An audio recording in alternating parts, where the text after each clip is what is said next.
ये कहानी शुरू होती है सन 1942 से, जब जापान ने अमेरिका के पर्ल हार्बर पर अटैक किया था। और इस अटैक के बाद अमेरिका भी वर्ल्ड वॉर 2 में शामिल हो गया और वो किसी भी कीमत पर अब जापान से बदला लेना चाहता था। इसीलिए यूएस नेवी के बहुत सारे torpedo bomber aircraft south Pacific के अंदर जितने भी जापानीज पनडुब्बियां थी उन्हें नष्ट करने के लिए उड़ चले। इसी में एक एयरक्राफ्ट होता है जिसके अंदर 3 लोग होते हैं, पायलट हैरल्ड, बॉम्बार्डियर यानी कि बॉम्ब फेंकने वाला टोनी और रेडियोमैन जीन। और जब ये वापस आ रहे होते हैं तो ये आसमान में बादलों के बहुत ऊपर होते हैं और ये अपना रास्ता भूल जाते हैं और इनका फ्यूल टैंक भी धीरे धीरे खाली हो रहा है। जीन रेडियो से संपर्क करके रास्ता पूछने की बहुत कोशिश करता है, लेकिन सिग्नल क्लियर ना होने की वजह से उसे आवाज अच्छे से सुनाई नहीं देती। और तभी उसे रेडियो पर जापानीज की आवाज आती है। वो रेडियो की तार निकाल देता है और मोर्स कोड के जरिए संदेश भेजता है, लेकिन इनका फ्यूल कम हो रहा होता है। इसीलिए इनका पायलट हैरल्ड बोलता है कि तुम्हें दोबारा से कनेक्शन जोड़ना होगा और वो दोबारा से कोशिश करता है, लेकिन इनका संपर्क फिर भी नहीं हो पाता। और अब हैरल्ड के पास इस विशाल समंदर के ऊपर लैंडिंग करने के अलावा और कोई भी रास्ता नहीं है और वो अपने साथियों को बोलता है कि तुम सारा जरूरी सामान निकाल लो, हमें अब यहीं पर लैंडिंग करनी होगी क्योंकि पेट्रोल खत्म होने वाला है। और वो उस विशाल समंदर में लैंडिंग करते हैं। लैंडिंग करने के बाद हैरल्ड की तो बेल्ट खुल जाती है, लेकिन टोनी और जीन की बेल्ट नहीं खुलती और अब वो एयरक्राफ्ट के साथ नीचे डूबना शुरू हो जाते हैं और वो बहुत नीचे चले जाते हैं। लेकिन इससे पहले कि ये दोनों एयरक्राफ्ट के साथ डूबते इनकी बेल्ट खुल जाती है और ये दोनों भी ऊपर आ जाते हैं जहां पर हैरल्ड है।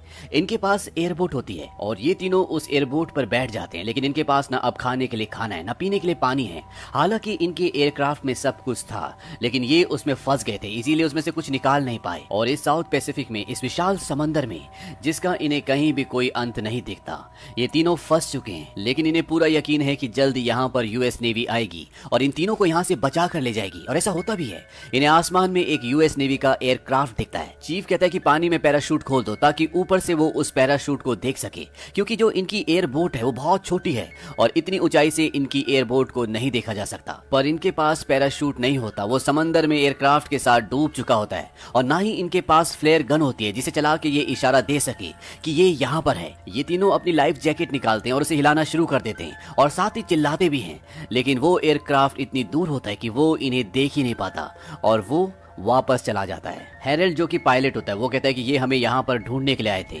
और ये हमारे पास आखिरी मौका था। टोनी कहता है कि वो हमें यहाँ इस विशाल समंदर में ऐसे नहीं छोड़ सकते। वो कहता है वो बार बार एक ही जगह पर ढूंढने के लिए नहीं आएंगे, यानी कि अब इन्हें खुद ही यहाँ से किसी भी तरह से निकलना होगा। लेकिन कहीं ना कहीं हैरल्ड जो कि इन सब में सबसे सीनियर है, वो जानता है कि ये सब के सब यहाँ पर फंस चुके हैं। वो सबको कहता है कि अपने जूते उतार दो क्योंकि ये सफर बहुत लंबा होने वाला है। और ये तीनों अपने जूते निकाल लेते हैं, लेकिन इनकी जो एयरबोट है वो इतनी छोटी है कि उसमें कोई भी सामान रखने की जगह नहीं है। हैरल्ड कहता है कि हमें अपने जूते फेंकने होंगे और इसके बाद टोनी और जीन अपने जूते समंदर में फेंक देते हैं, लेकिन हैरल्ड अपने जूते नहीं फेंकता। ये देखकर वो दोनों हैरान हो जाते हैं। जीन कहता है कि आपने अपने जूते नहीं फेंके। वो कहता है कि अगर हमें जमीन मिल गई तो हम में से किसी एक को चलना होगा, इसीलिए हमें एक पैर बचाना है। और इस तरह से इनका पहला दिन इस समंदर में बिना पानी के, बिना खाने के निकल जाता है। और सबसे बड़ी प्रॉब्लम ये होती है कि यहाँ पर इतनी जगह नहीं है कि ये तीनों एक साथ सो जाए, इसीलिए ये एक एक करके सोते हैं। रात को इनका चीफ, जिसका नाम हैरल्ड है, वो बोलता है किसी को पानी पीना है। टोनी और जीन उसे हैरानी से देखते हैं और इसके बाद हैरल्ड अपने जूते के अंदर यूरिन करता है और वो उस यूरिन को पी जाता है क्योंकि वो जानता है कि इन्हें पानी अब यहाँ पर मिलना इतना आसान नहीं है। अगली सुबह हैरल्ड इन्हें बताता है कि हम समंदर में फंस चुके हैं और हम हवाई की तरफ जा रहे हैं जो यहाँ से लगभग 1900 माइल्स दूर है और हमारे जो पीछे है वो है साउथ अमेरिका जो यहाँ से 6000 माइल्स दूर है। हैरल्ड एक पायलट है, इसीलिए उसे जगहों का, दिशाओं का अच्छा अंदाजा होता है। वो कहता है कि अगर हम इसी तरह से चलते रहे तो कुछ हफ्तों में पहुंच जाएंगे। ये सुनकर ये दोनों हैरान हो जाते हैं। टोनी कहता है कि अगर हम पहुंच भी गए तो उससे पहले ही हम भूख और प्यास से मर जाएंगे। जीन कहता है कि यहाँ पानी में बहुत सारी मछलियां, हमें कुछ करना होगा। अब इनके पास थोड़ा सा जो सामान होता है उसमें एक गन की मैगजीन भी होती है और गन की मैगजीन के अंदर स्प्रिंग होता है और ये उस स्प्रिंग से मछली पकड़ने का कांटा बना लेते हैं और उस कांटे को पानी में डालते हैं और तभी इनके कांटे में कुछ फंस जाता है। ये उसे खींचने की कोशिश करते हैं और जब ये उसे खींचते हैं तो इनकी रस्सी टूट जाती है और उसमें कांटा नहीं होता। जीन कहता है कि पानी में कोई हमसे भी ज्यादा भूखा है। हालांकि ये समंदर में है, पानी में है, लेकिन यहाँ पर गर्मी बहुत ज्यादा होती है, इसीलिए जीन पानी में कूद जाता है। वो कहता है कि अब मैं और गर्मी बर्दाश्त नहीं कर सकता और उसके पीछे टोनी भी कूदने वाला होता है, लेकिन हैरल्ड उसे रोक देता है। वो कहता है मैंने सुना है इस पानी में शार्क हैं। और जब ये बात जीन को बताई जाती है तो जल्दी से वो वापस अपनी बोट पर आ जाता है। इसका मतलब ये है कि ये लोग अब पानी में नहीं जा सकते।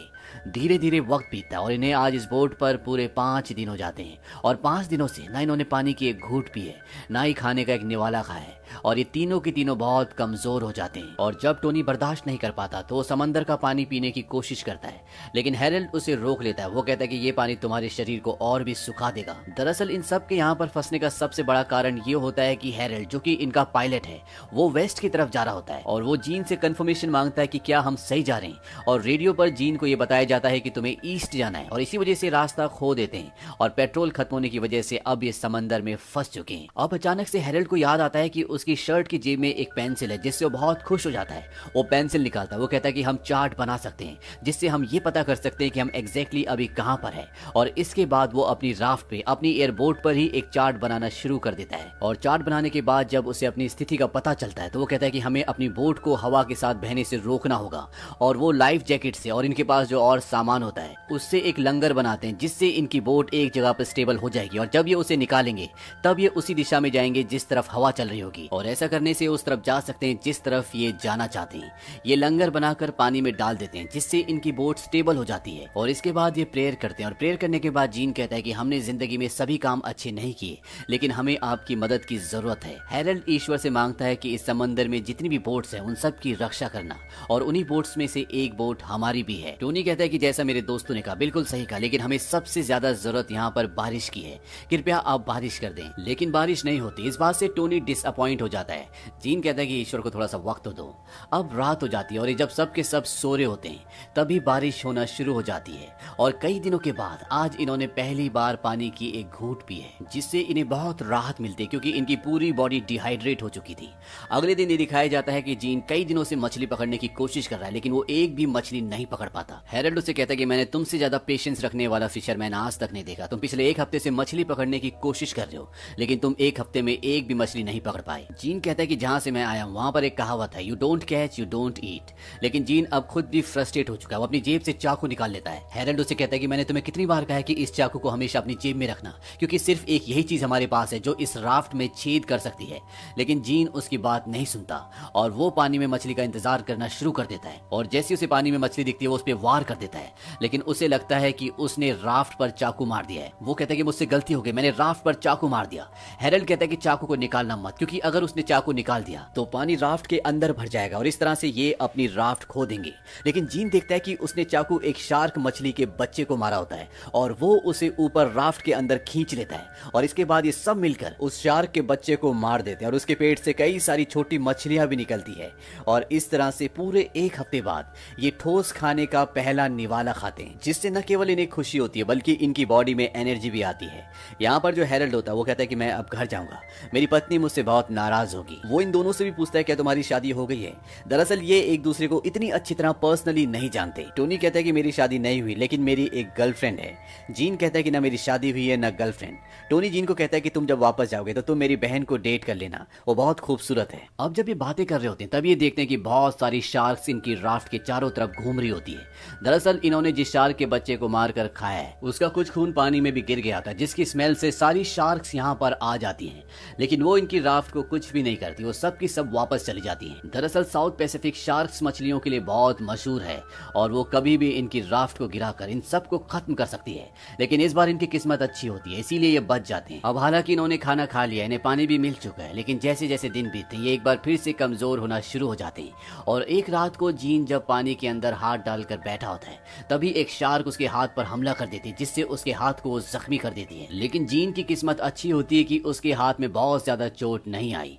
और एक बार जीन को दिखता है कि सामने कुछ है, उसे लगता है कि सामने कोई आइलैंड है और वो टोनी को दिखाता है, लेकिन टोनी कहता है कि सामने कुछ भी नहीं है, ये सिर्फ तुम्हारा भ्रम है। यहाँ पर इन्हें अजीब अजीब से सपने भी आ रहे होते हैं। और 15वें दिन की सुबह ये दिखाया जाता है कि टोनी के हाथ में उसकी गन होती है और तभी जीन उसे धीरे से कहता है कि मुझे अपनी गन दो और बिल्कुल आवाज मत करना। टोनी उसे गन दे देता है और तभी वो देखता है कि सामने उन्हीं के राफ्ट पर एक पक्षी बैठा होता है और वहीं पर हैरोल्ड भी सो रहा होता है। जीन उस पर गोली चलाता है और गोली पक्षी को लग जाती है, लेकिन वो राफ्ट से नीचे समंदर में गिर जाता है। और जब हैरोल्ड देखता है कि इन्होंने एक पक्षी को निशाना बना दिया है वो समंदर में कूद जाता है, उस पक्षी तक पहुंचता है और जैसे ही वो उस पक्षी को उठाता है तो वो देखता है कि उसके पीछे एक शार्क आ रही होती है। अब हैरोल्ड जल्दी से अपनी राफ्ट की तरफ आता है और इससे पहले कि वो शार्क करने वाला बन जाता है वो राफ्ट के ऊपर आ जाता है और वो शार्क इनकी राफ्ट के नीचे से निकल जाती है और इस तरह से हैरोल्ड बच जाता है। और अब इनके पास एक बार फिर से खाना है। 15 दिन में ये दूसरी बार है जब इन्हें खाना मिला है। लेकिन जैसे जैसे दिन बीत रहे होते होते हैं इसका असर इनके दिमाग पर भी हो रहा होता है। इन सबको अजीब अजीब सपने आते हैं और अब इन्हें यहाँ पर 20 दिन हो जाते हैं। और जब सुबह हैरल्ड उठता है तो वो देखता है कोई भी ड्यूटी पर नहीं होता, यानी कि कोई भी हवा का रुख नहीं देख रहा। इस बात से वो गुस्सा हो जाता है। वो कहता है कि मैंने तुम्हें ऑर्डर दिए थे लेकिन तुमने मेरे ऑर्डर नहीं माने। जीन कहता है कि यहाँ पर देखने के लिए कुछ भी नहीं है और वैसे भी आज तक हमें आइलैंड तक पहुंच जाना चाहिए था। वो आइलैंड कहाँ पर है? हैरल्ड बोलता है कि मेरे दिमाग में एक रफ पिक्चर है। और ये सुनकर ये दोनों हैरान हो जाते हैं। वो कहते हैं रफ पिक्चर, यानी कि हैरल्ड अभी भी श्योर नहीं है कि ये कहाँ पर है। जीन कहता है कि तुम्हारी वजह से हमें समंदर में लैंड करना पड़ा क्योंकि तुम्हें पता ही नहीं चला कि हमारा शिप कहाँ पर है। तुम हमें हमारे शिप से बहुत दूर ले आए थे जिस वजह से हम आउट ऑफ रेंज हो गए और इसीलिए हमारी उनसे बात नहीं हो पाई। और हैरल्ड भी एक्सेप्ट करता है कि जब वो ऊपर हवा में थे तो उसे नींद आ गई थी। दरअसल वो कुछ सेकंड्स के लिए सो गया था और जब उसकी आंख खुली तब तक वो बहुत दूर निकल चुके थे। वो आउट ऑफ रेंज हो चुके थे। उन्हें नहीं पता था कि वो कहाँ पर है और पेट्रोल खत्म होने की वजह से इन्हें समंदर में लैंड करना पड़ा और अब ये तीनों यहाँ पर फंस चुके हैं। यानी कि इस सब के पीछे गलती सिर्फ हैरल्ड की होती है और हैरल्ड को इस बात का बहुत पछतावा भी होता है। वो इन दोनों से माफी मांगता है, उसकी आंखों में आंसू होते हैं, लेकिन अब ये कुछ नहीं कर सकते। जीन उस मैप को उठाता है जो हैरल्ड ने लाइफ बोट जैकेट के ऊपर बनाया होता है और वो कहता है कि अब यही हमें घर वापस ले जा सकता है। और तभी हैरल्ड को एक आइडिया आता है। उसके पास जो शूज होते हैं वो उन्हें जीन के चाकू से काट कर उनके सोल से 2 चप्पू बना लेता है ताकि जिस भी दिशा में जाना चाहते हैं उस दिशा में जा सकें।